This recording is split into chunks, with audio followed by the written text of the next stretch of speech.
Being poked in the eye is illegal, Brendan, but to fight with one eye is very common. The opponent's trying to hit your eye. He's trying to bust up and make your nose bleed. So that part of it does have question for guys like Anthony and I. We're trying to be polite. We're trying to show grace. But in all fairness, if you're the heavyweight champion of the world, you got to fight with one eye at times. I thought that the fight was turning out to be a little bit harder than perhaps Tom had expected. I had one concern with Tom, and this is not his fault. It's because he's so doggone good. But the reality is he finished 6 guys in the first round. He's never been to a third round of a fight, just for example. So the question is, how are you going to respond when things get tough? But there was something about the way that the story was being told, the way that it was being held on the eye and never removed. I mean, don't forget, this cloth that he had in his eye contained an ice cube. This wasn't some kind of a magic cloth that was going to cure a cornea or something that was wrong with your eye or even take swelling away. It contained an ice cube. Right. And it was just being held on there oddly. Then there was conversations that were taking place. There was a story that was being told, and I've checked out of fights before. Yeah. I know what it looks like, and I knew that he was done.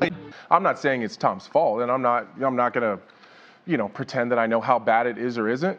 I think Chael made a poetic point that you have to be used to or willing to fight with one eye. I did it in Singapore. You never say, I can't see, if you want to continue to fight. So when they ask the question, you just nod your head and you just walk away.